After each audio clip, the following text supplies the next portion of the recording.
love that I feel like I'm sitting in the dark.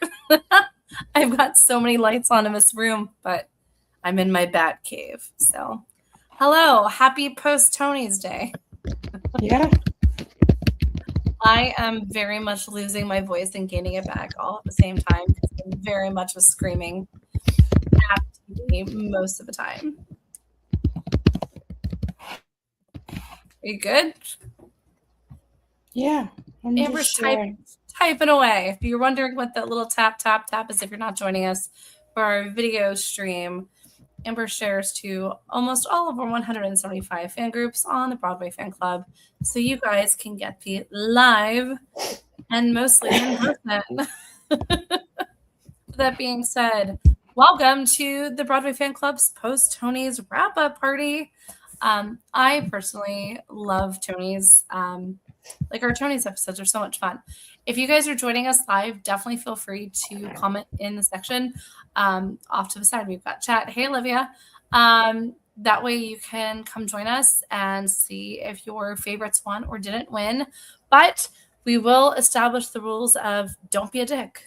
If your show didn't win, it didn't win. It's okay. Like things happen, but there were so many difficult decisions that Tony voters had to make today. I cannot talk.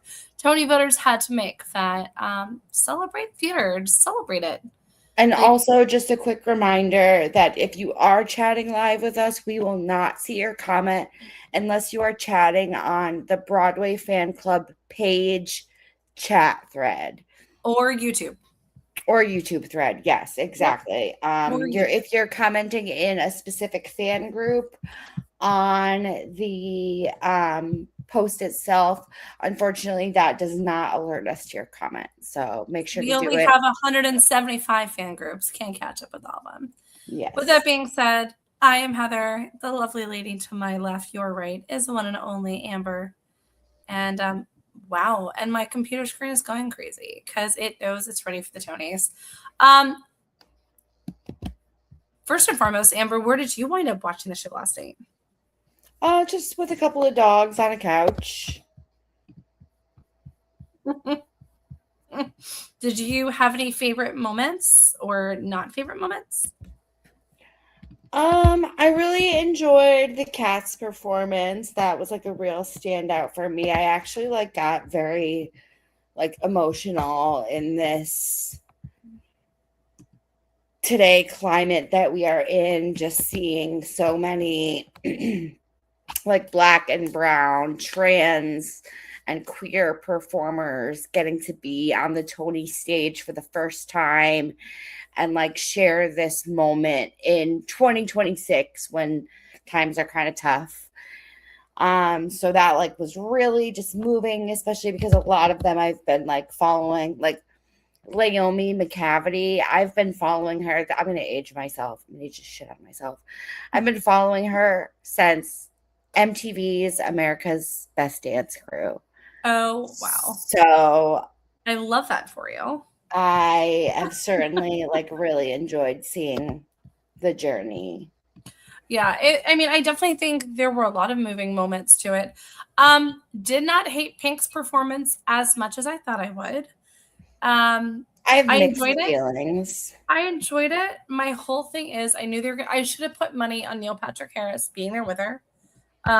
And show being there, obviously. I am not the girl who's yeah, all the girls. I was okay, cool. But see, I feel it was performative, especially because of her controversy with being a girl's girl. Yeah, I get it. So I felt it was we get it. I will tell you though, I was really happy to see our girl Hannah Cruz pop up there. Yeah, that was nice. I could not care about Leah Michelle popped up. People were freaking out. That's fine. It was not my thing, but it was very much as Chris Levy puts it, and I agree 100%. The world's longest audition process. Pink should be doing Broadway. I 100% agree. I still stick by my guns that when Megan Thee Stallion left Moulin Rouge, they should have brought Pink in to replace either. And I'm still hoping we eventually see that or some kind of something fun. Yeah, looking at everyone's posts of Nathan Lane lost. Yes. No negativity. Correct, Jeffrey.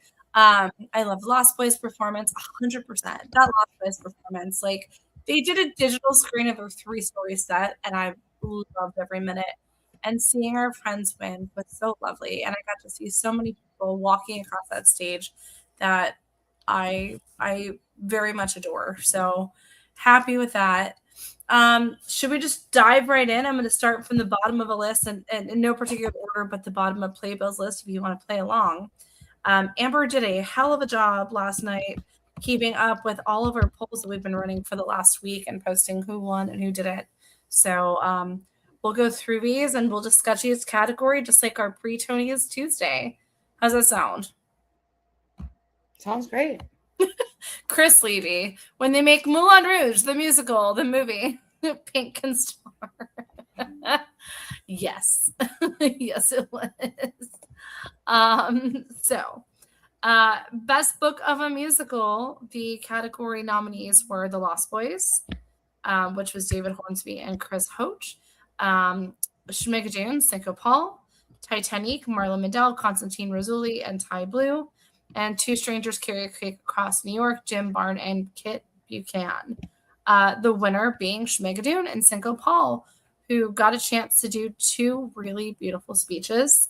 And I'm happy for them. I think Schmig's a great show. What about you, Amber? Yeah, no, I think Schmig did really well. Something that I actually really kind of enjoyed a couple of shows is that it felt like a nice variety of winners this year. It felt like everyone kind of did win a little of this, little of that, little of this, and I felt like I did kind of have a little bit of a variety. I'm gonna wholeheartedly disagree. See, Rocky got nothing. Yeah, that's why I said par a few, like Chess, Two Rocky. Strangers, nothing.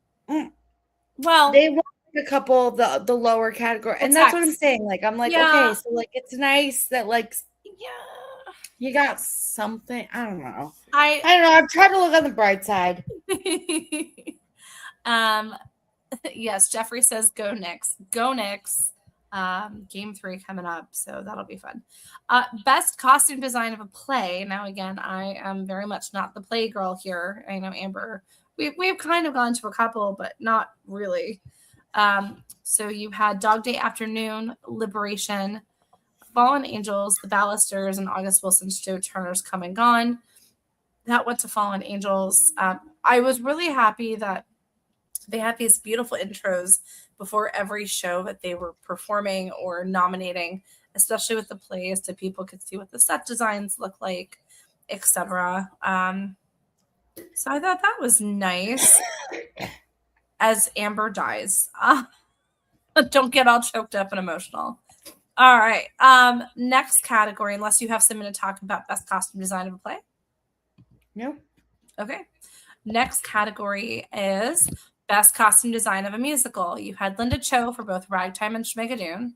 You had Queen Jean, Cat's Joke Ball, Ryan Park, The Lost Boys, and David I. Reynoso for Richard O'Brien's Rocky Horror Show. I personally would have loved to see Ryan Park win with the way that he has designed all these gorgeous costumes with the Lost Boys. But after seeing the costuming that Cat's Angelica Ball put out, 100% hands down agree that Queen Jean definitely should have won. And they are the first trans person to win a Tony, which is amazing. Yes. Congratulations, Queen Jean. You are an icon. Mm-hmm. Chris Levy says, as opposed to Neil Simon's Joe's Turner's Come and Gone or Cola Scola's Death of a Salesman. Let's take a detour for a second. Can I just say this Molly Ringwald as gorgeous pink number that Cola Scola was wearing last night? They looked freaking gorgeous. Say what you want about Cole. They have fashion. Okay, when you and I did Red Bucket Follies, do you remember what Cole was wearing? I don't. It was a tinseled Christmas tree dress. I do. Okay, yes, I do remember that now. Yes. Yes. But I will say, taking a detour, again, losing my voice. And Chris, I know you're in the comments over here. Hi to you and Ned, and I love you both. I heard so many times as I'm speaking going, what's going on with this person wearing this? I hate this.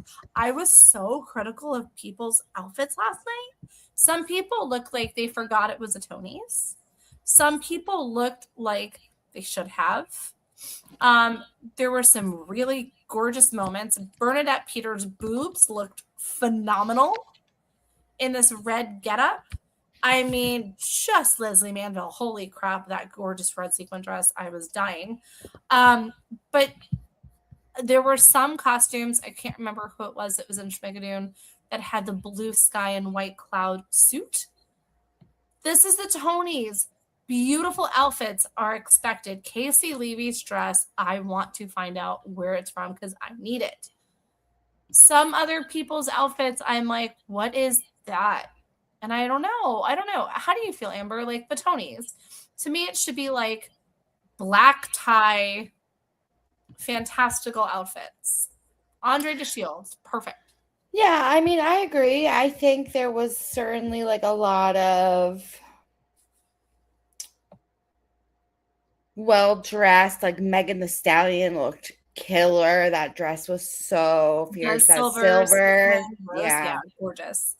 Stunning. Gorgeous. But yeah, I mean, I think Joshua Henry's outfit, perfect. Yeah.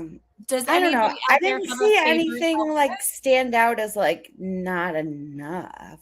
I don't know. I saw some that I was like, and I'm not going to call any people out like that. But if anybody, I really would like to have my voice. If anybody has a favorite or a least favorite, definitely put them in the comments. I feel like I should be like, best orchestrations was down to Doug Besterman and Mike Morris for Schmigadoon. Our lovely friend Ethan Pop, along with the Rescues, Kyler England, Adrian Gonzalez, and Gabriel Mann, the Lost Boys. Lux Pyramid for Two Strangers Carry Cake Across New York. Brian Yusufer for Chess. Andrew Lloyd Webber, David Wilson, and Trevor Holder, along with Doug Schatt for Cats Jellicle Ball. And the winner was Doug Besterman and Mike Morris for Schmigadoon. Again, when you can recreate this nostalgic golden age of Broadway, but in a new show, that's hard. That is so hard. For sure. What do you think? Do you agree, disagree? I mean, I definitely would agree. I think that it was or like they really, and it's not just like one specific, I guess, period that they have to dress for. It's like a whole fantasy. Like you have to, I don't know. What? No, speak your mind. What? I don't know. My brain is flubber. You cannot have flubber brain today. You cannot have flubber brain. Is your brain unflubbered? Not really. I kind of forgot my train of thought. That's fine. Jeffrey is talking about Pink's costume changes. Yes, there were a lot of costume changes, but honestly, I was really happy to see the Peter Pan in the very beginning because it's from the TDF vault, which, hello, love that entire warehouse.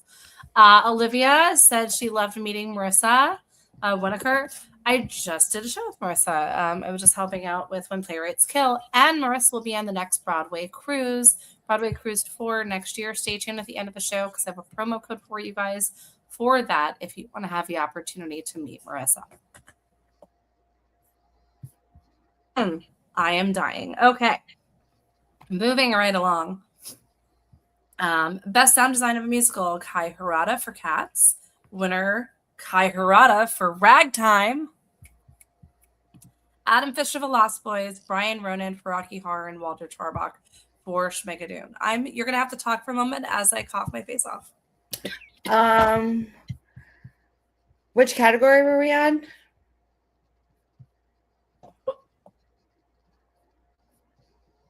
Oh, she's coughing. Was it sound design? Yeah, I think it was sound design. So this one was interesting, I think, because Kai Harada was nominated for 2 categories, Ragtime and Jellicle Ball, and they ended up winning for Ragtime. We also had the Lost Boys, Rocky Horror, and Schmigadoon nominated, and Chris, go to her house and save her. And it looks like that the sound design went to Ragtime, which honestly I do feel like was the right call, because that is another one of those musicals that really just like the music fills the room. Like you need that music to envelop you in a specific way for that story to really be as impactful. And I think that it was definitely a well-deserved award. Up next we have best orchestrations. We have I don't know what's going on with me. I think I inhaled dust. We have best orchestrations, Doug Besterman and Mike Morris with Schmigadoon. We have Ethan Pop, Kyle England, Adrian Gonzalez, and Gabriel Mann with The Lost Boys. We have Lux Pyramid with Two Strangers, Brian Yusufer with Chess, and Andrew Lloyd Webber, David Wilson, Trevor. We just did best orchestrations. Oh, we did? I thought we did sound design. I'm going backwards. So the next step would be best sound design of a play. That's okay. That's okay. Everybody, I just started getting text messages from a lot of people to make sure I'm okay. I'm all right. I'm all right. Yes, no, we're at best sound design of a play. Yeah, I literally was like, Chris, go, get there. Justin Ellington, August Wilson's Joe Turner's Come and Gone, Tom Gibbons, Oedipus, Lee, what is going on with The Fear of 13, Josh Schmidt for Bug, and Michael Silliman, I can never say that name right, Arthur Miller's Death of a Salesman. It went to Death of a Salesman, and I will say Death of a Salesman wound up sweeping. They were the top winner for the entire night with 6 Tony Awards. Yeah. And then you had a tie for 4 each at The Lost Boys, Ragtime, and Schmigadoon. Cats took home 3. Becky Shaw took home 1. Fallen Angels 1. Giant 1. Liberation 1. And Oedipus 1. Mm-hmm. Notice there is no Titanic, no Two Strangers, no Rocky Horror. They won nothing. Not even the earlier Attack Awards. So real strange. Real strange. I was like, I didn't feel it was that spread out last night. We move on to best original score, music, and or lyrics written for the theater. It's interesting to see this category. Death of a Salesman, Caroline Shaw. August Wilson's Joe Turner's Come and Gone for Steve Barcanetti. Lost Boys, Our Friends the Rescues. Cinco Paul again with Schmigadoon. And Jim Barn and Kit Buchanan for Two Strangers, and Schmigadoon won Best Original Score, which again, I think it becomes when you're able to recreate these beautiful orchestrations, but it's a new sound and all new orchestrations, but still create that nostalgic feel. It's beautiful. Yeah, I agree. I'm really happy for it. All right, Olivia. Yes, her sound design is amazing. I don't know. I think that's a really tough category, but I definitely think Schmig has done. I've been calling Schmigadoon the new Newsies, just with a massive ensemble and a choreo, and everything just like grandeur and fabulousness. And I've been calling the Lost Boys the new Outsiders because hot, sexy people doing rough and tumbly things. Makes sense, right? Yeah, for sure. Two Strangers is a new baby happy ending. I can keep going. You want to take best lighting design of a play? Nope, because I have like 3 more things to share too. So you do that one and then I'll catch up. All right. I'm going to try to not choke as I do this. I don't know. I'm all choked up, guys. So sorry. Best lighting design of a play. Isabella Bird, Dog Day Afternoon. Natasha Chivers with Oedipus. Stacey DeRossier, August Wilson's Joe Turner's Come and Gone. Heather Gilbert was nominated for both Bug and The Fear of 13. And Jack Knowles, Arthur Miller's Death of a Salesman. also won. So very good. Jeffrey Cohen says, but Outsiders won the Tony. Yep, Outsiders won the Tony. Newsies never won. And yes, as we're getting to, there's a lot of people that are not happy with the outcome. But honestly, I don't think it matters who wins the Tony. Like, you guys have to remember, the Tonys is the night that Broadway sells itself. It is. I always think about it like the Disney parades, like, or the Macy's Thanksgiving Day parade. It is one gigantic commercial, right? Here's an ad for this. Super Bowl. Well, the Super Bowl, there's actually like athleticism happening for 4 hours or whatever, and it's an actual game. We get to see a beautiful presentation of things that people don't get to see. So I remember the first time that I saw Hadestown perform at the Tonys. I had never seen Hadestown, and they did the Wait for Me with the Lights. Yes, with the lights, and I can still remember it. And that was I was like, I need to go see Hadestown. Yeah. So it's 100% marketing. So, and as knowing several people in production across the way, ticket sales just like everyone was going for it. So just because your favorite show did not win the Tony does not mean that they are going to close. That was a concern that I saw across the board in a lot of our groups today was, oh my God, is so-and-so show going to close? Oh my God, is so-and-so going to... No. Like, there are shows that, like Beaches.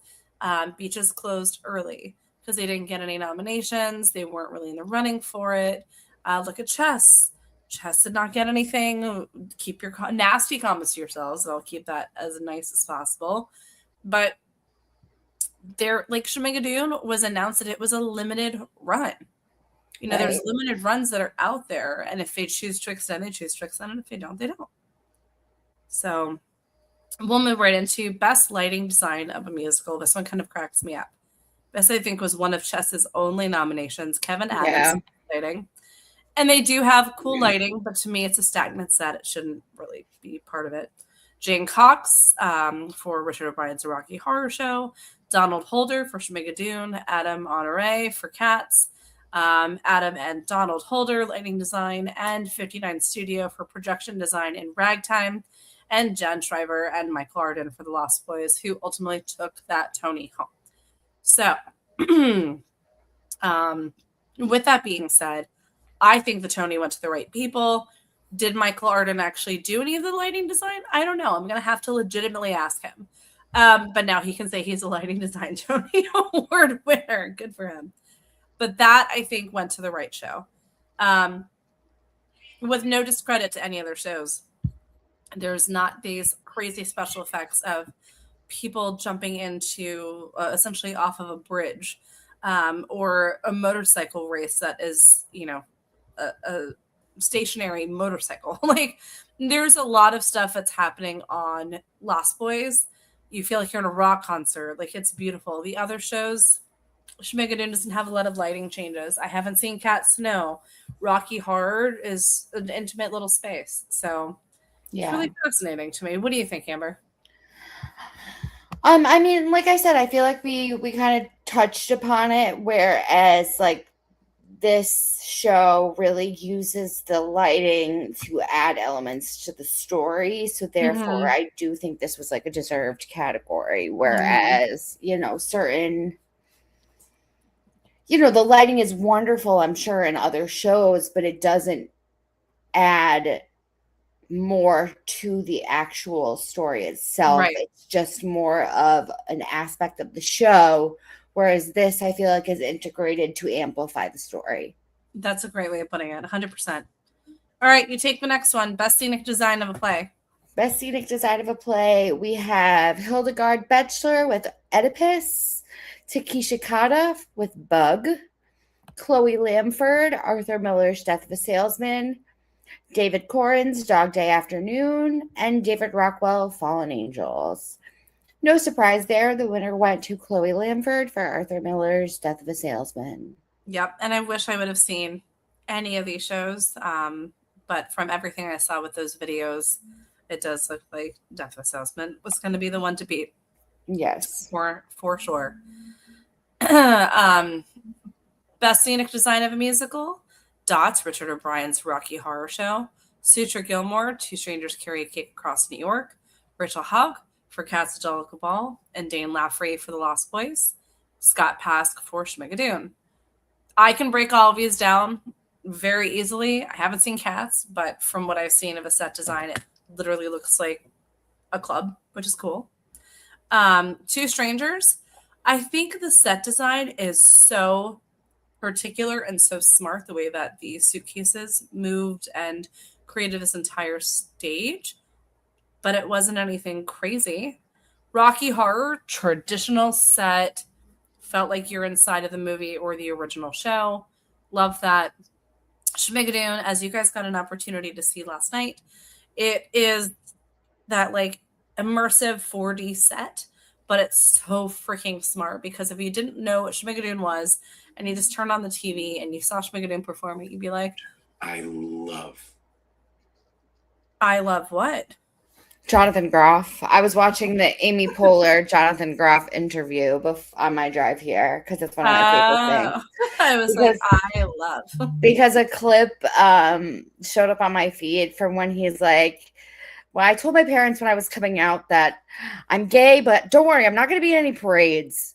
And then like last year I was like Grand Marshal of the New York City Pride Parade, and I'm like elbowing with like a rainbow sash. So interesting. Well, yeah, but I definitely think with like Schmig, it's very nostalgic. Lost Boys is a 3-story set that moves up and down. It's just beautiful. So no surprise there, Lost Boys and Dane Laffrey won Best Scenic Design of a Musical. For sure. You want to take choreography? Because I got a lot to say about choreo. Sure. So for Best Choreography, we have Christopher Gattelli for Schmigadoon, Eleanor Scott for Ragtime, Annie Taj for Richard O'Brien's The Rocky Horror Show, and Lauren Yolongo Grant and Christopher Cree Grant from The Lost Boys. And the winner of that category was Omari Wiles and Otero Lyons for Cats, The Jellicle Ball. So, I'm going to get so much hate for this. Ragtime didn't get a chance to see. Cats didn't get a chance to see. But from what I saw with Ragtime's performance, I don't care that people are throwing a fit, but they did the same performance that the original performance did. I think it was important and imperative that Ragtime did that. Not a lot of choreo to me, but it's like Sweeney Todd choreo. Large mass, you know, what did they call it with Merrily We Roll Along, the blob? Yeah. Yeah, you have like a large group of people moving poignantly and without running into each other. So that's cool. Schmigadoon, high kicks for days, cardio all the way, full choreo craziness. Rocky Horror, there's some, but it's like acid rock, like letting go and not really having anything. It didn't look purposeful. Right. Lost Boys. And I'm going to get hate for this, and you guys know I love my Lost Boys. The only choreo that I think should have mattered was the flying. But that's more like special effects. It's not stunts. It's still considered choreo, but it's not enough to outweigh everything else. So I would have personally chosen Schmigadoon because of the en masse of people.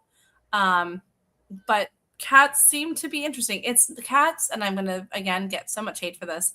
I'm a huge ally of the community, more than most people will ever know. I have some incredible friends that are drag queens and trans and everything else. Cats is not the kind of show I would go out of my way to see based off of that performance, but it looks like it's a really great show, if that makes any sense. That's why it works between Amber and I, because Amber fucking loves Cats.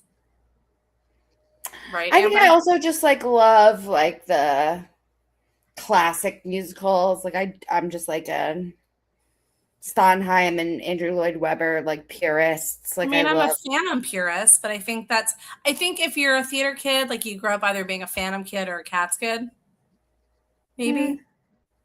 I don't know. I don't know. I think Ragtime. I don't know. We'll get to it when we get to Revival.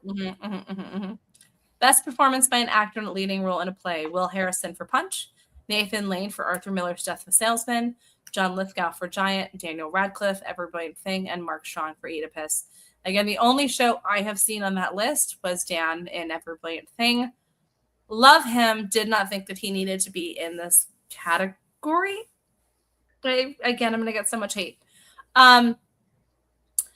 A lot of people were rooting for Nathan Lane, and I would have loved to have seen that. But in my heart of hearts, knowing the story of Giant, which if you guys do not know, go look it up. It's going to be streaming soon. I think John Lithgow getting that, especially with this role, and especially today's time, I think that was poignant. And they said, what did I say? 53 years after his very first Tony? That's crazy. Like that. Crazy. So, anything on that, Amber? No. All right. Best performance by an actress in a featured role in a play. Betsy Adam for Liberation, Mary Louise Burke for The Ballisters, Aya Cash for Giant, Laurie Metcalf, Arthur Miller's Death of a Salesman, and June Squibb for Marjorie Prime. I, again, in my heart of hearts, said it's going to be Laurie Metcalf for Death of a Salesman. That's also a very tough role. A lot of people went, no, but it's June Squibb with Marjorie Prime because it's such a huge ordeal, to be part of that. And everyone's loving Marjorie Prime. So Laurie Metcalf took it, and I was like, should have put money on it. Check. So anyways, with that being said, you want to take the next? Sure. Next up, we have Best Direction of a Musical. We had nominated Michael Arden, The Lost Boys, Lier de Bossonet, Ragtime, Christopher Gattelli, Schmigadoon, Tim Jackson, Two Strangers Carry a Cake Across New York, and Zaylon Livingston and Bill Roth. I love every time. Angelical Ball. Yep, and we know we butcher his name every time because I'm guilty of it too. And he had a full interview on it. I love it. Yes. I have so many things to say. And the winner of this one was Zaylon Livingston and Bill Roth for Cats, the Jellicle Ball. So, again, having not seen Cats, I'm sure it was great. I hate this category every year because I'm not on the cast. Best direction. There are directors that I've worked with when I'm producing shows who are like in it and on it and like, give me more. And they're like so pulling stuff from their performers and actually dictating, but then being like, feed me this emotional journey. Like, I want you to get in the mind. And like, they get so in it and passionate. And I've worked with directors who are like, all right, you guys do your thing. I'm just going to kind of sit back and take a couple notes. Can you put your left hand on the right hand there and this on there? Like, so I don't know how, I can't personally judge, and I don't know how these Tony voters are voting for Best Direction, to be very honest. But it's there, and Cats won it. So congratulations to Cats. I think it was more because it was directed in a way that is so traditionally different than a Broadway musical, and it was just so much different than anything we've ever seen before. Okay. All right. You want to take the next? Yeah, sure. Next is Best Direction of a Play. We had Nicholas Heitner, Giant, Robert Icke, Oedipus, or Icke, I don't know. Kenny Leon. I know, I get lectured about it too. It's just like Godot. Yeah. A lot of people want to say Godot. And up until last night, I would say Oedipus, and then I was very much lectured that it's Oedipus. Oedipus, yeah. Kenny Leon, The Boosters, Joe Mantello, Arthur Miller's Death of a Salesman, and Whitney White, Liberation.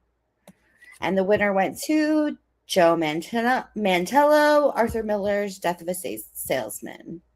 I think what I'm going to have to do is sometime this summer, I'm going to have to go, obviously we'll see my favorite musicals, but I think I'm going to have to go out and go see some of these plays that are still running for sure. Yeah. All right. Moving right along. Best performance by an actress in a featured role in a musical. Shoshana Bean, The Lost Boys, Hannah Cruz, Chess, Rachel Dratch, Richard O'Brien's The Rocky Horror Show, Anna Gasteyer, Schmigadoon, Nichelle Lewis, Ragtime.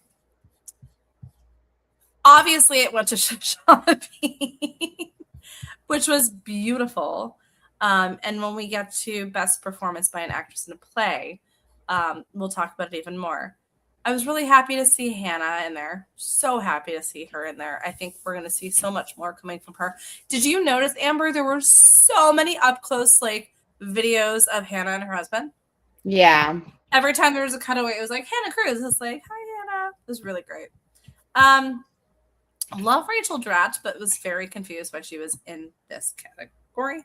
Because I don't think she's in Rocky Horror, but I don't know. It was just confusing to me.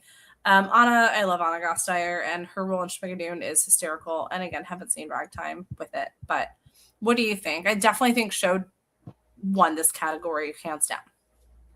Yeah, I mean, I would have to agree. I think she had the strongest performance in a most demanding role, I would say. And you know what I loved so much when she won is that she gave a shout out to our buddy Paul Alexander. Come on. She was like, oh, you're the best leading man ever. And it was I love that because you and I got a chance to know him during Water for Elephants. And so it was really lovely to see that. And the minute she stood up and LJ was sitting next to her and he was crying when she won, so cute. They really are such a lovely little family.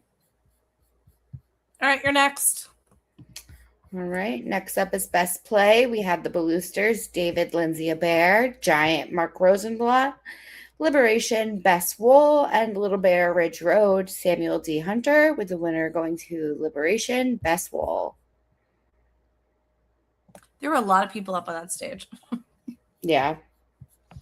There were a lot, but there were also a lot of people on that cast.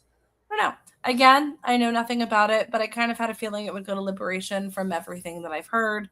So I'm glad that it went through. Again, if you guys are listening in, watching live, feel free to put your comments in. Do you think that is the show that should have won for Best Play?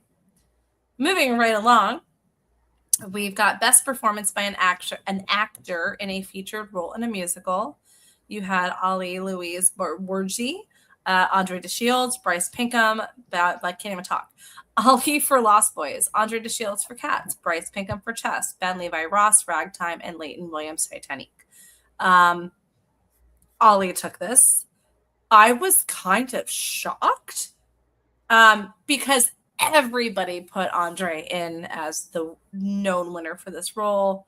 And it was like watching the new guard take over for the old guard in a little weird way. Yeah, I feel similarly with Andre and Ali and Hannah and Shoshana, where it could have gone to either performer, but Andre is not in Cats for as much of it as Hannah's not in Cats until the second half. Well, that's what I mean. Yeah. As Ali is in the Lost Boys, right. So, and I love my Bryce Pinkham, best Oren. I'm going to put it out there. I will continue to put it out there. And Leighton Williams in Titanic, great. Did get to see Ragtime, Ben Levi Ross, phenomenal performer anyways. But Ali went up there, and I've seen every interview that's kind of been happening. And Ali went up there confident, made this, I would say, politically heavy speech, and I'm glad that he said some things, but there's a time and place for everything, and now there's a lot of judgment on him. And I don't know. I can't really speak on it as effectively as I would like to because I want to keep as PC about it as possible.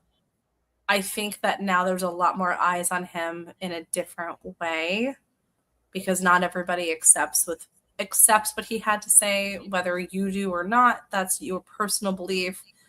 But when you use that platform to do that, I think it could hurt you and help you at the same time. So it's hard to explain for sure. But I'm very glad that he won, literally woohooed and screamed very loudly in the middle of the living room. Yeah. And I will also point out that that is the only big category speech that has been omitted from reposting on CBS's YouTube channel. Really? Yes. I mean, based on who owns CBS, I'm not that shocked. Nope. But also, at the same time, did you notice that CBS fucked up their bleep during the Leading Lady Marmalade? They, instead of his badass chicks, I think they were trying to bleep out ass, and they bleeped out chicks. The audio is never right for the Tonys, but the bleeping was real funny last night. The audio, or honestly, the whole pre-show was bad. Okay, so pre-show, like Act 1 was on Pluto. Right. And we're sitting in Chris and Ned's living room, and it's supposed to start at 6:30, but we go on to Pluto and it's like later at 6:45, and we're like, no, now you could not choose. Oh, Amber dissolved into thinner. No, I just dropped something. Sorry. Oh, it was like a magic trick. It's fine. But this went from like, okay, 6:30. We missed almost 20 minutes of it because even at 6:45, we still had to go out of Pluto to go back into Pluto. It was so weird, but we finally got into it, but we had missed a couple. Like Amber was on it. She's like, I've been posting. I'm like, we haven't even gotten in yet. But no, let me tell you though, I love Laura Benanti and Titus Burgess. Like, this red suit thing with his jacked arms. I'm like, he looked phenomenal.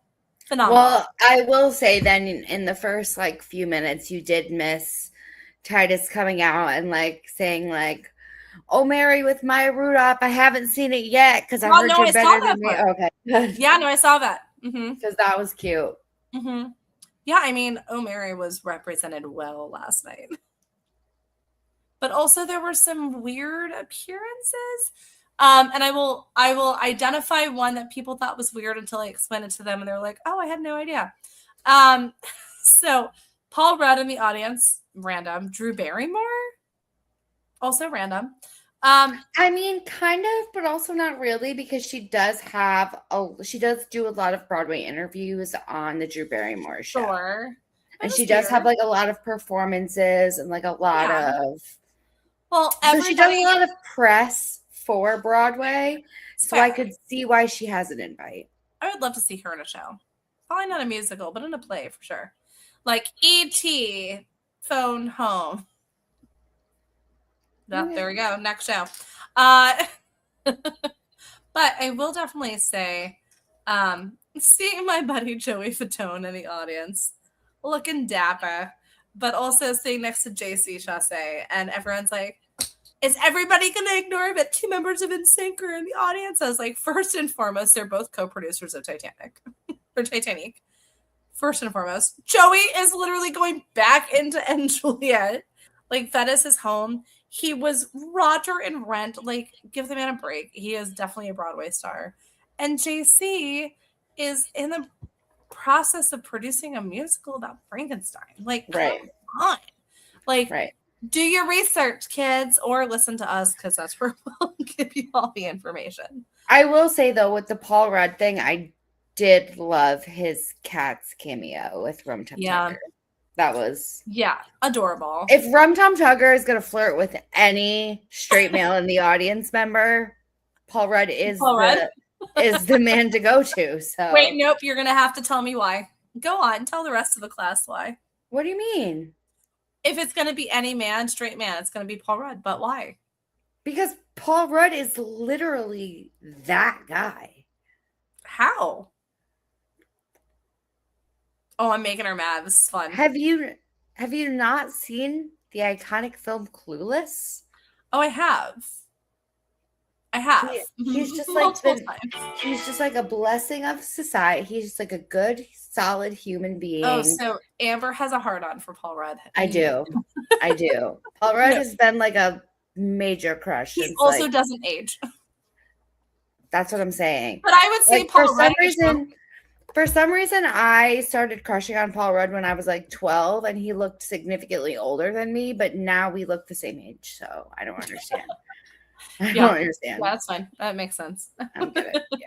All right, you take the next one. Best performance by an actress in a leading role in a play. We had Rose Byrne with Fallen Angels, Carrie Coon with Bugs, Susanna Flood with Liberation, Leslie Manville with Oedipus, and Kelly O'Hara. Oedipus. Oedipus. There you go. Kelly O'Hara with Fallen Angels, and the winner was Leslie Manville with Oedipus. Who flew in from the West End the night before and did not sleep for 24 hours. Holy crap. Incredible. And that dress was everything. All right. One of the most troubled categories in Tony's history. Best revival of a musical. Very controversial. Very controversial. Super controversial. And we'll go one by one. So you had up for grabs, Cats, Angelica Ball, Ragtime, Richard O'Brien's A Rocky Horror Show.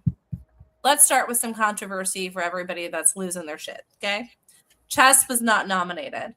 You guys have to remember shows also can submit to what categories they want to be part of.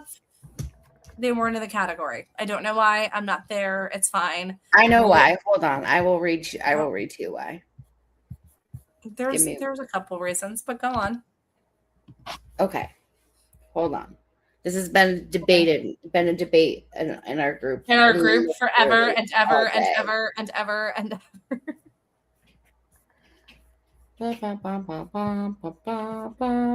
your song, Amber. Thank you. I just wrote it. Okay. And yes, Jeffrey, Barrymore's grandparents were on Broadway. I know we got the Barrymore Theater too. I know. It was just fun to see her in the audience. Okay, so there were 5 eligible revivals: Cats, Chess, Mamma Mia, Ragtime, and Rocky Horror.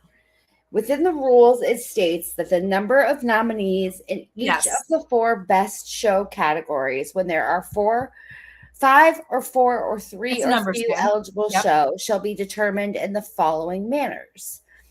When there are 5 or 4 eligible shows in a best show category at the Tony nomination meeting, the nomination committee will be instructed to cast 1 vote each for 3 eligible shows as nominees on his or her secret ballot. Right. The ballot will be collected and tabulated by a representative of the firm. The 3 eligible shows with the highest number of votes will automatically be designated as the nominees in the category. So a fourth nominee shall be added in the event that the accounting firm determines that the difference in votes between the 3rd highest ranked show and the 4th highest ranked show is 10% or less. So Chess and Mamma Mia each received more than 10% votes less than Rocky Horror. Therefore, they went with 3 in the category. And I will say, Mamma Mia, yes, it was on Broadway as a revival, but I did not consider it on Broadway as a revival. It was here for 2.5 months. It was a tour stop. Yeah. So I definitely don't think it should have been there. Chess, yeah, I think it should have possibly been considered. Rocky Horror, 100% of revival. Look at the freaking cast. Right. And look at the performance. And let's talk about this performance for a second. Where the hell was Michaela J. Rodriguez? Guys, it is a literal mystery. I have scoured for 24 hours, and Amber, I'm sure you have too. The only information that I can find, and I will read this verbatim. And for those of you who don't know who we're talking about, Michaela is Columbia. Right. So some people were like, hold on, I'm trying to find this. Some people are like, well, but Columbia's not in Sweet Transvestite. No, but Columbia is. And if you want to start that way, you had Harvey Guyan out in his Eddie outfit. Eddie didn't come out in that. Yeah. I mean, he comes out right when he breaks through the cooler. Right. But he pointed to the chart with Rachel Dratch. It was real weird. The only other thing I can think of besides this weird little thing, because they say that she was Columbia, Michaela J. Rodriguez was on stage performing the Time Warp, and I'm like, no, she definitely was not. Was definitely not there, which is so weird. But they also said it was because that she was not nominated. Rachel Dratch was nominated. Luke Evans was nominated. Like everybody else was nominated. Stephanie Sue, but Michaela was not, so they weren't there. Interesting. But Luke Evans coming out and doing his thing and grabbing his butt cheek got everybody's attention. 100%. Let's just leave it there. Definitely consider for the revival, 100%. Then you have Ragtime. So you have kind of a cheekier version of Rocky Horror, literally a cheekier version of Rocky Horror, which brings back all this fun nostalgia, and that's great. Then you have Ragtime, which, as Chris Levy puts in, is a museum piece. And agreed. Like, it was so precisely and beautifully done. It's a hard show to do regardless. And with that entire cast, now it was supposed to be a limited run at Lincoln Center. Like, it's continuously chugging along. The real question becomes, are they going to stay at Lincoln Center? Because, you know, Lincoln Center has their own season. Are they going to transfer to one of the many open Broadway theaters? Right. I mean, we know Evita's going into Winter Garden. Right. But we also know what's going into the Hirsch. But what's going into the Lunt when Death Becomes Her closes? Right. What's going into the Imperial once Chess moves out? Yeah. Or are they going to be doing... Where's Galileo going? I don't know if they've announced it yet. That's a great question. I'm going to look that up while you talk about why Cat should have been in Revival and why you're angry it didn't win.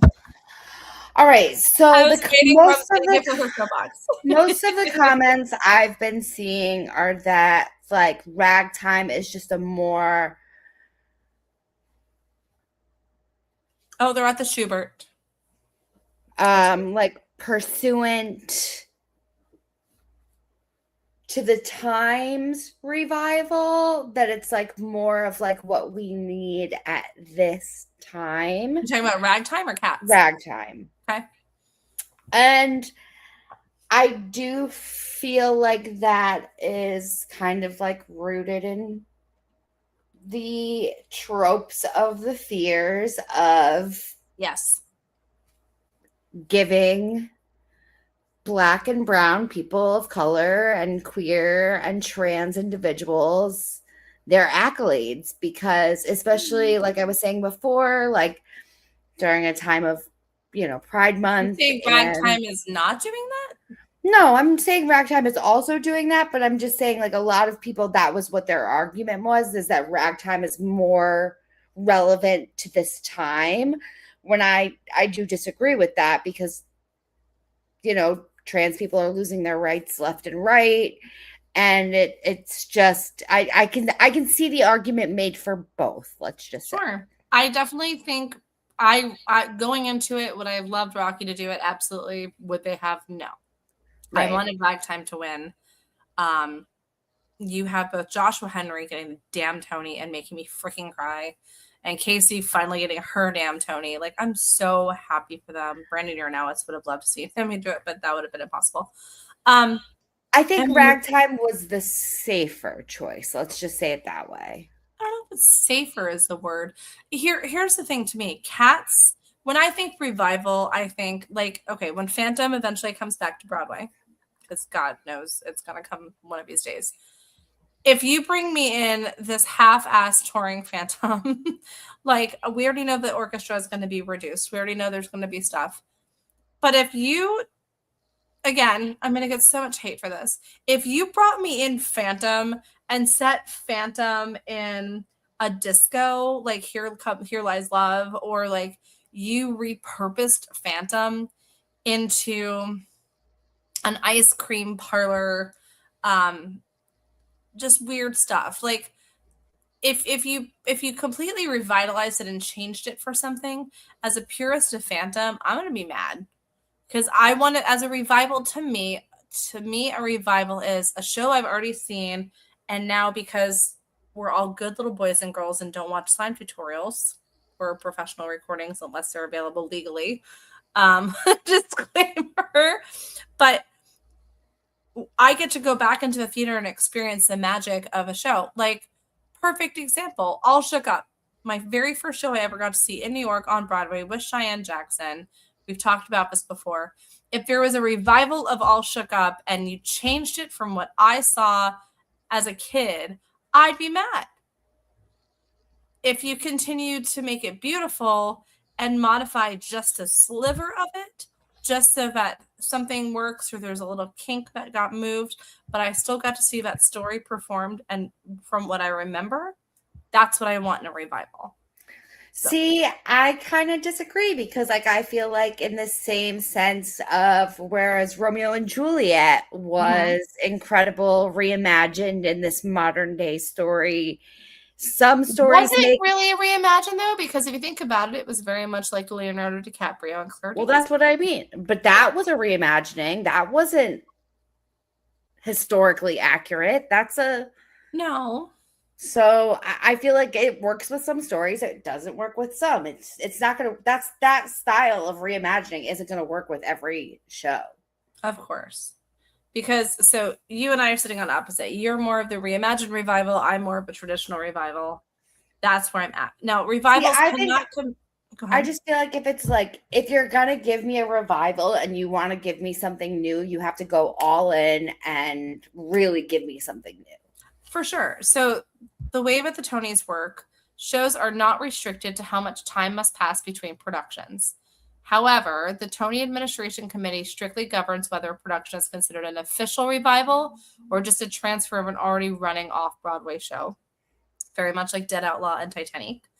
Running time, unlike original productions that often aim for open-ended years-long runs, revivals frequently operate as limited runs depending on the availability of high-profile actors or nonprofit theater schedules.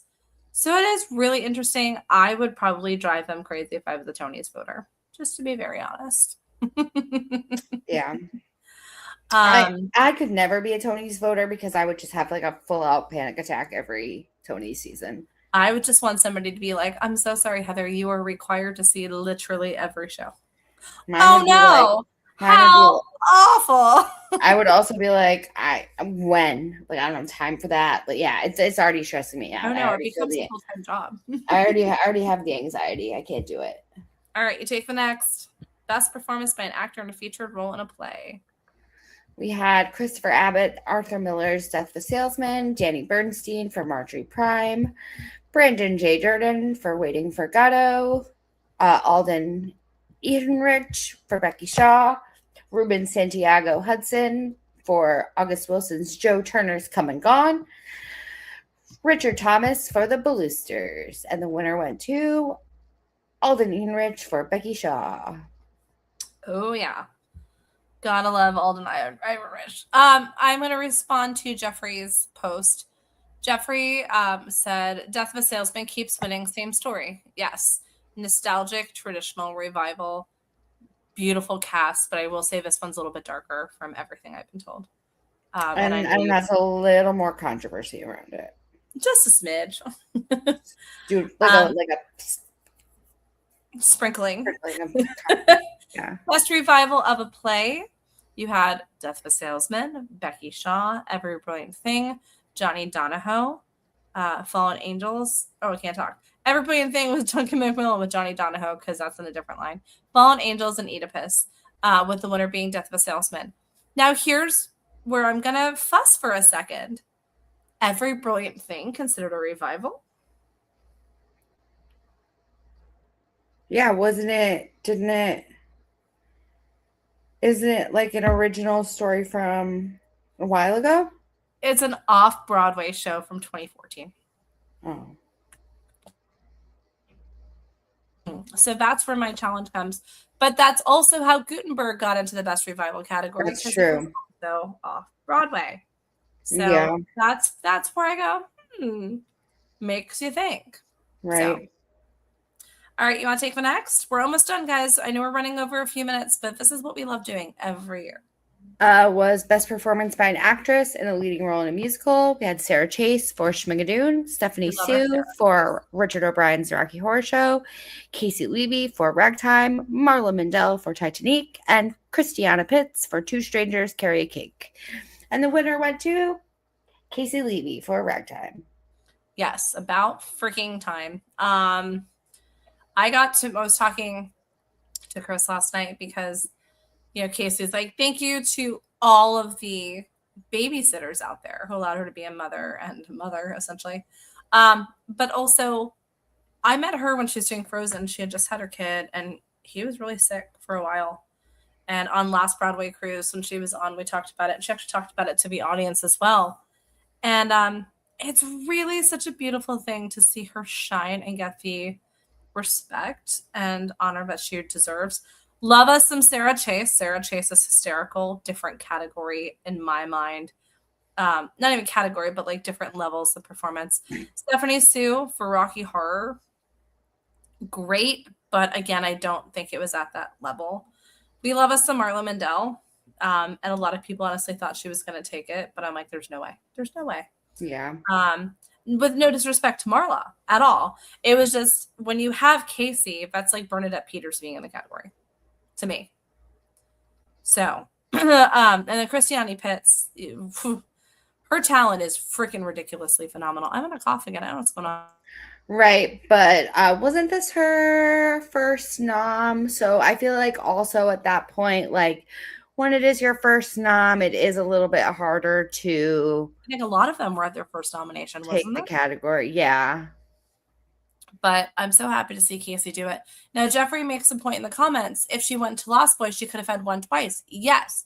But I also posted the speech or the answer that Shoshana Bean had given backstage. So for those that don't know, once you've gotten your Tony, you're escorted off into like the press pit. So you're actually behind, like, it's in a different section of Radio City, and you have the media there, and it's a press conference. Then there's a really cute scene of some of Ragtime learning that Casey had just won her Tony, and like their genuine reaction was beautiful.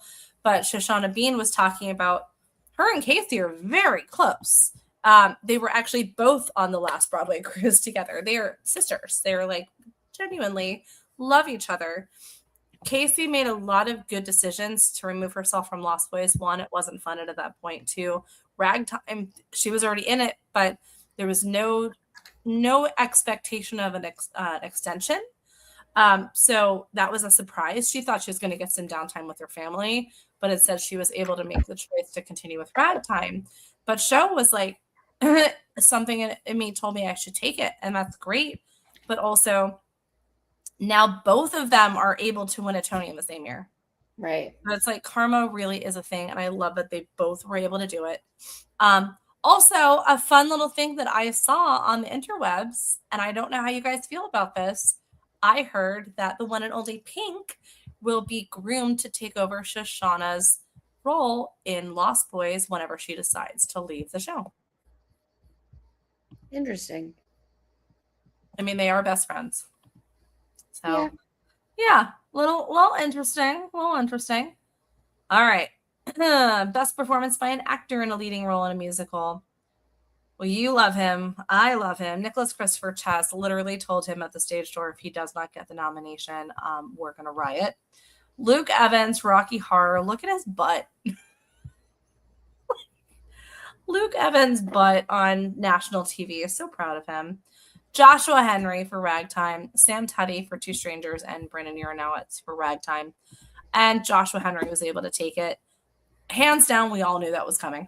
Right. His was beautiful about his kids. So well deserved. And the moment between him and Casey, because they were back to back.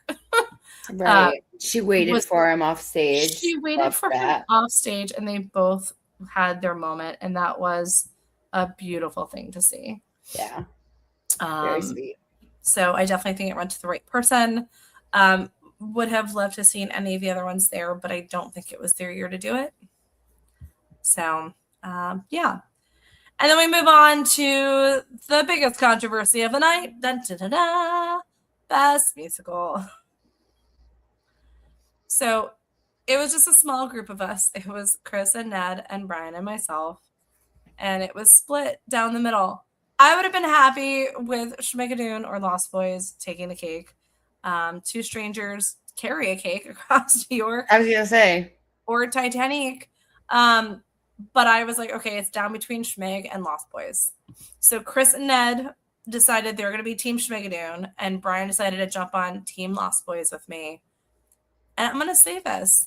I'm not mad that Schmigadoon took the category. I'm not. I think it's so well deserved. I think it's beautiful. And it kind of proves the shit talkers wrong a little bit, because when you have the Lost Boys, big, flashy, gorgeous, huge Broadway, spectacular, and Schmigadoon, not that huge of a show. I mean, big cast, big ensemble, huge dancing, but their set is one level and really not a lot different than, like, there's stuff that moves in and out, but you're not a 3-story set with flying vampires. Very, very different shows, and Schmigadoon still won. Yeah. That was really cool to see. Yeah, for sure. Really cool. Yeah. So, how do you feel about that? I feel good about it. Like we were discussing I think last week, that this is a musical that really pulls out all the stops and is a big golden age musical. Yeah. Like it really, like when you look up musical in the dictionary, like Schmigadoon is like one of the definitions, like an example of one of the definitions.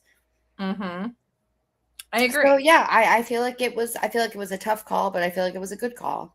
Yeah, I mean, it's fun. You leave the show feeling fun and revived, and I don't know, it's nice, and the story is silly. And somebody posted on the group, did he just say, or did they just say a lyric in a song about doing something with pigs? Like, it's crazy. Right. Yeah. The cocaine pills are a real thing. But it's such a fun show. It has an all-star cast. Our girl Izzy McCalla is in it, from Water for Elephants.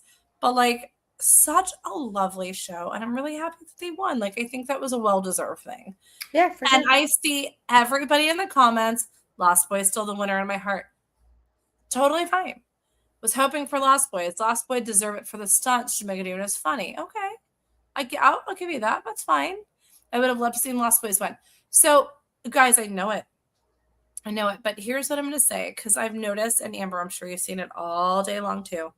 Just so many negative comments. Like, oh, I'm so disappointed and the Tony voters let us down. No, guys. Like, it takes a lot to become a Tony's voter. And you know what? Your show is still going to be running. Right. It's going to be going. You know, Titanic is already making their announcements for tour, and this is doing this. I'm sure Schmig is going to go on tour soon, but, like, right. Go see shows. I think this is always our whole point, is go see shows while you can. Right, because the shows can't continue if there's no butts in the seats. If you can go see a show, if you have the means for it, the funds, whatever, go see them. If you can't see it, go to your local theater. Yeah. You know, there was this really poignant, Patrick Wilson was talking about, like, their regional theater, and, like, they had all the nominations and all this, the regional stuff in Act 1. You never know who you're going to see in a regional theater production. You never know who you're going to see in your local theater. You have no clue. I will always bring it back to my buddy Scott Porter, who we met 26 years ago. Aging myself really well. We both worked at Panera together, okay? And he was in an a cappella group and worked at the theme parks. And then he started auditioning for stuff. And then he was, like, in Speed Racer and prom. And then this little show called Friday Night Lights. I'm going to cough now. Hold on. I'm still in the process of unpacking, so I'm covered in dust. It's really fun. But then he was in Friday Night Lights. And then he's, like, everywhere. Ginny and Georgia. You never know who you're going to come across. Always be kind. Don't be a dick, because you never know if the person sitting across from you is going to be somebody that you can look up and see on stage one day. Yeah. And Danny Joe just asked, sorry, I came on late and don't know this was asked, but do you think Rocky Horror will last much longer? Absolutely. Just because a show did not, win as much as you think at the Tonys does not necessarily mean they're going to close instantaneously. I know so many people that are beyond excited for the Rocky Horror Halloween show. We have so many spooky shows coming in, which, as you guys all know, is like right up Heather and my alley. Yeah. This is going to be a very like spooky season, so I think Halloween is going to be like a very big time. They're We'll already have sold out. Their whole Lost, run we'll is have sold Lost Boys, we'll have out. Rocky Horror, we'll have Paranormal Activity, we'll have like it'll just be like a spooky time. So Yeah. It's going to be amazing. But yeah, Rocky Horror's entire run, traditional tickets are already sold out. So if right, you see something pop open, it's because somebody past dated them and they're just hoping for it. I don't think it's going anywhere for a really no, long not time at because all. Studio 54 has been really kind of sitting stagnant. Right, Olivia makes a beautiful point. Wicked didn't win Best Musical. It's still running 23 years later. Do you right. know what won instead of Wicked? I do. Avenue Q. So, like, come on, people. And same with oh my god. I don't know. Ragtime. Ragtime. Okay. Yep. Lion King beat out Ragtime. Like Yep. Lion King, you know what I mean? Like Yep. But I will say it makes me sad because Olivia also says, I kid you not, when at my Tony party, no one cheered when Schmigadoon won. It was dead silence in the room, sadly. Olivia, I would get some new friends. I'm yeah, that's sorry. fine. That I don't care. You have to cheer for theater. You just Mhm. have to cheer. Cheer them on. Cheer everybody on. You know, unless you are gonna lose your ass because you made a stupid bet somewhere, then you don't have to cheer because then you're like, shit, now I'm broke. Yeah. But I am cheer. gonna say my controversial take, which Okay. you're not gonna love since you've That's loved. fine. I do feel like first, I hope Shoshana gets better soon. It was a little bit evident to me that she was under the weather. She had Couple been of people out were last night. for several days prior, and I just felt like, you know, you could see that she was a little worn down. So Still look gorgeous. still looked gorgeous, and I hope, you know, she gets some super endorphins off that Tony win, and it really helped to heal her up soon. But this is a tough week for lots of performers. They're doing like Tony's rehearsals during the day, they're doing their shows at night. Like it is very rigorous on their bodies. And I also don't think the Lost Boys performance translated as well on the Tony stage as it did in the show. I don't think the arrangement of the mix of the two songs was that great. And I also just don't think it was able to give me the same feeling I had when I saw it in the theater during the It's show. hard. That's Right. hard, though.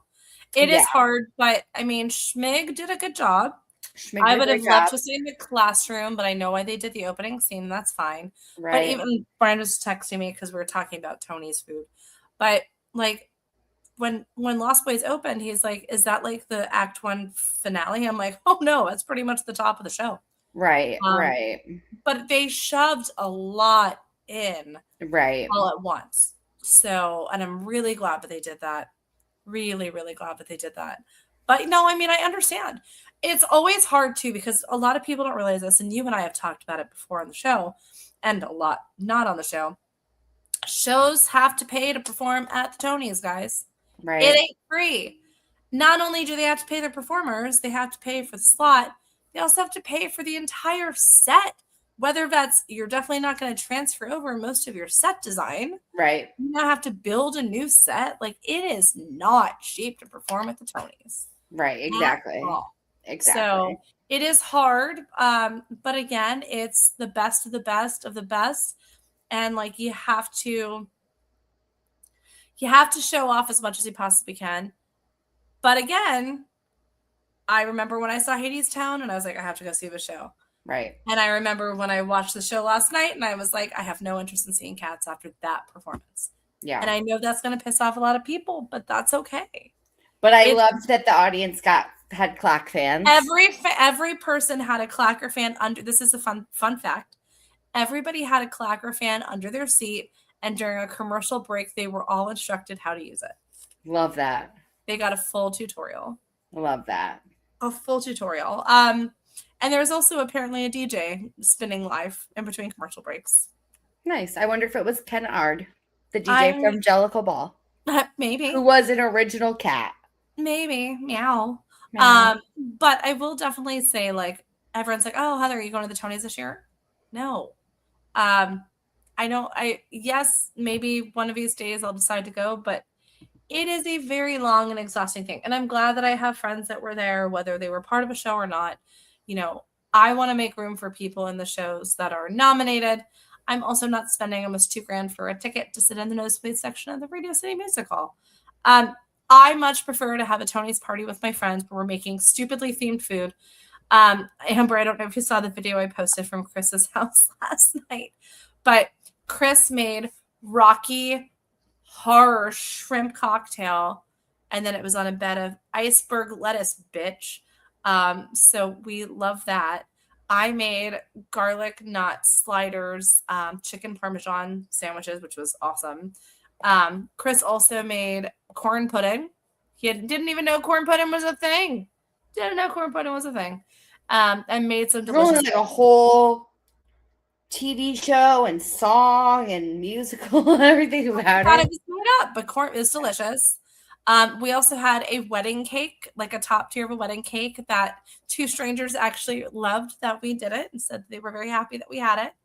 I saw lots of top tier wedding cakes actually posted. Lots of people did that. Yep. We had blood orange. So we had Santa Carla sunsets, which was blood orange juice and champagne. And of course, we had our Schmackery's cookies. Because why not? Yes, and going into our comments, loved Andrew Lloyd Webber with meow signs and Anna Wintour.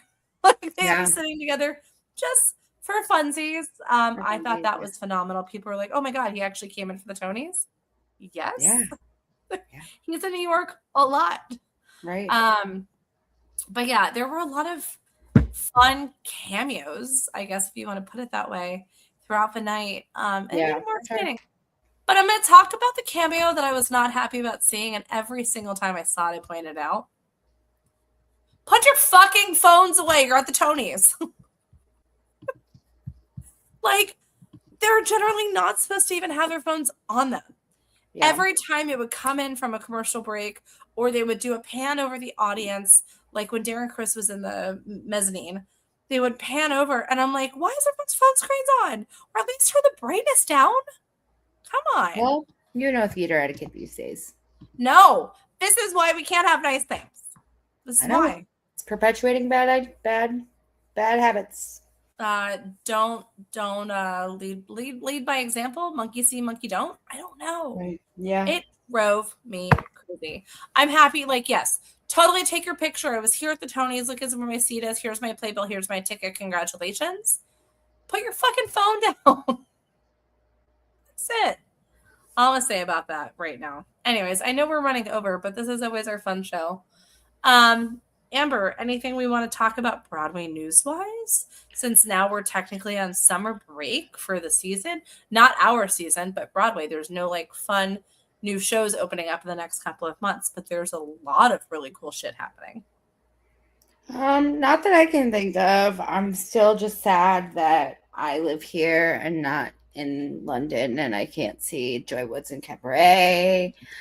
But that's really not relevant to this story, but no, not at all. Yeah. Amber said. Also, exciting news that Mr. Caroline Bowman, Austin Colby, joined Masquerade.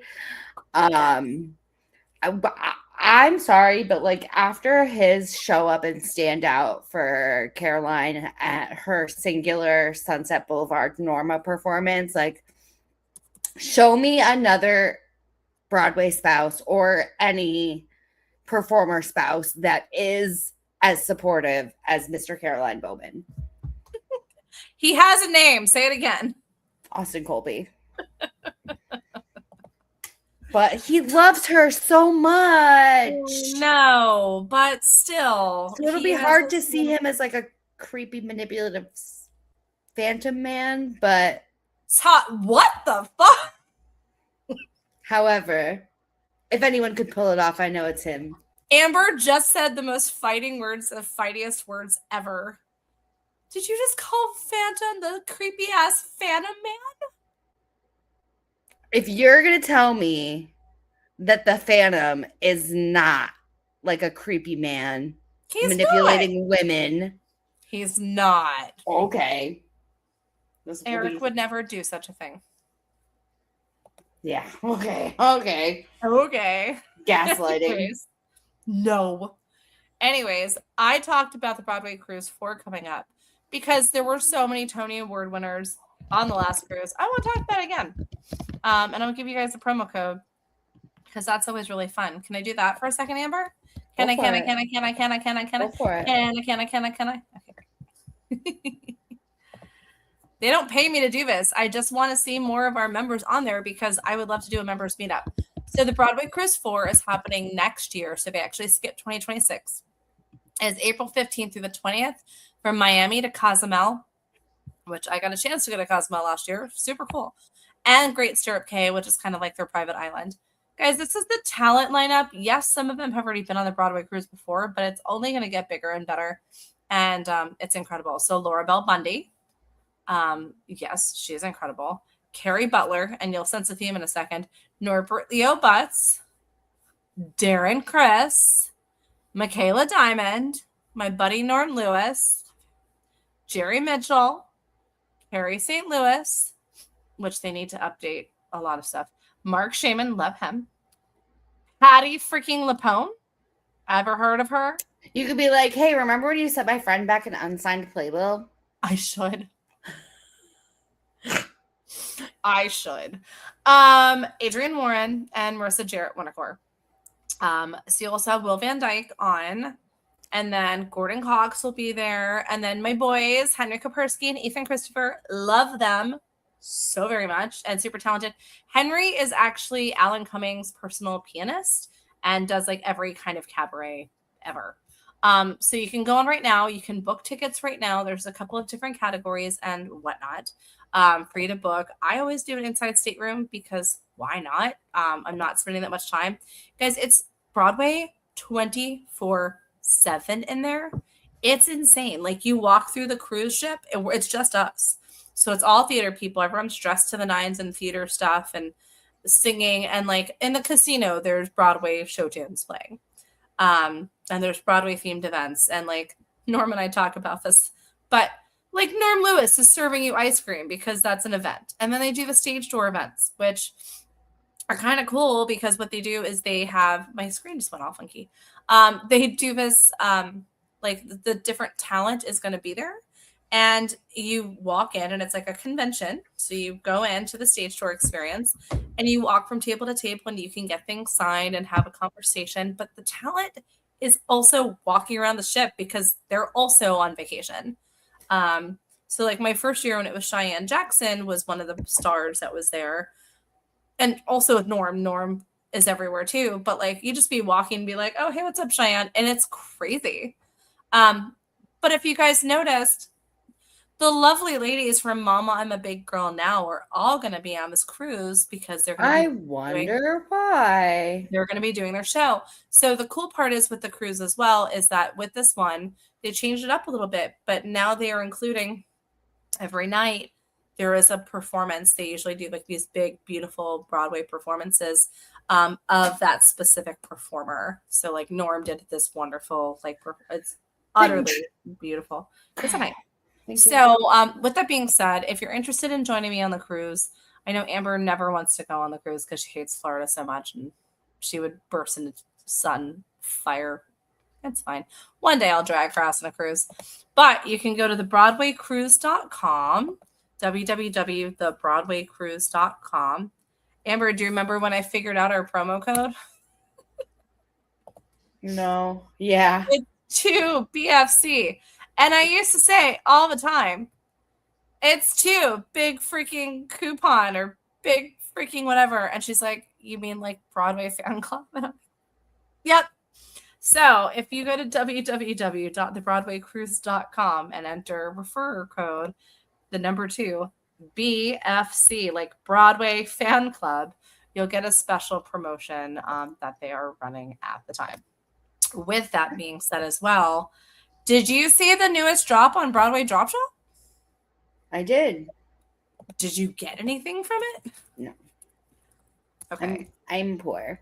You were poor. While you pull it up, I'm going to answer Jeffrey's question. Who is the next Mary Todd?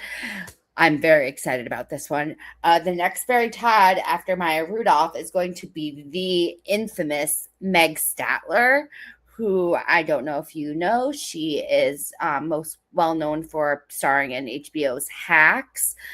She is very, very, very funny. She is just a very it's going to be a good time. Quick-witted, sharp, incredibly funny human being. I mean, human being is definitely one of those things that you want to be nowadays. Maybe I think that she can be whatever she wants to be. That's true. So talking about Broadway Drop Shop, I pulled it up. So this is a new company that is doing these limited run drops. You won't know what the drops are until the timer counts down, but this is the most recent one. So it's like in honor of these shows. Can you see it? Mm-hmm. So you have Watch Out, the Big Boss is here water bottle. Classified contents, probably water. And then you have Unsinkable Pride collection, so Titanic themed buttons. You can notify. I think the other one is a mincemeat, in case that wasn't clear. Yes, this is mincemeat. Yes, and on behalf of Mince. Yes. But you can actually sign up to get notifications for drops and all sorts of discounts and promotions if you go to our direct affiliate link, https://thebroadwaydropshop.com/?VIA equals the Broadway Fan Club. We'll also post it in our groups. You'll get all sorts of fun things as we are one of the first affiliates that was approached to do this on behalf of our friends. We're happy to help support. So make sure you take care of that. Anyways, I'm going to be doing a major overhaul of our link tree in the next coming days. And then you guys will see our website being updated. So if you go to www, I feel like I'm doing housework at this point, thebroadwayfanclub.com, you will see most of our groups. After this week, you will see all 175 of our groups, including the most recent one for paranormal activity. Another really great website you can go to where you can listen to all of our previous 91 episodes of the Broadway Fan Club podcast. Holy crap, 91 episodes. Not even including the special one-off episodes like what we did with Ethan Pop or even with Hannah Cruz. www.onlybroadwayfans.com. Yes, that is the real website to take you directly to our Broadway Podcast Network website. From there, you can actually download any previous episode or listen to them just like you're listening to us now. Probably me dying or Amber dying, because that just seems to be the trend nowadays because allergies are awful. You know what else that they should go to, Amber? Tell me. They should go to the BroadwayFanClub.etsy.com and drive you even crazier with your tiny little hands. It's true, but don't go that crazy right now because my tummy hurts. I don't feel okay. Well, not like this very second, but if you guys maybe space it out like a day or so. The BroadwayFanClub.etsy.com will take you directly to our Etsy page where we have how many different designs of custom couldn't even guess a number. Probably like 5,000. No, that's too many. And we also do custom bracelets for you, for your show, for your cast, for your friends, or if you want to drop something off at the stage door for your favorite performer. So lots of fun and exciting things coming up. Make sure you stay tuned each and every Monday night. This is our longest episode we've done in a while, clocking in almost an hour and a half. But we will be here next Monday night at 8 p.m. Eastern, because every Monday, Broadway's dark, we keep the ghost light burning. I am Heather, your very tired and faithful servant. That is Amber giving me a finger. One more thing before we go. God. I said this last week, but again, if you can, please follow, like, subscribe on our page. Leave us a review on Spotify, Apple Podcasts, anywhere you also listen to podcasts. It does really help us a lot. We appreciate you. Yeah, we love that. And it'll also help us if you download the episodes from Broadway Podcast Network so that the network goes, hey, people actually listen to you outside of your lives because we drive you guys crazy. Listen to us at the gym or on your cruise or on the plane. I don't know. We ramble, but we have some fun shit that happens. So lots of fun and exciting things coming up soon. We are still going to be doing our drawing for our Tony Award winning signed playbills. So make sure that you are doing all of the above, letting us know that you're following us, and we'll take care of you. You take care of us. We're happy to do it. Oh, and I did throw up a pride contest in the cats group. Oh, love that. Happy Pride, y'all. All right. See ya. See you guys next week.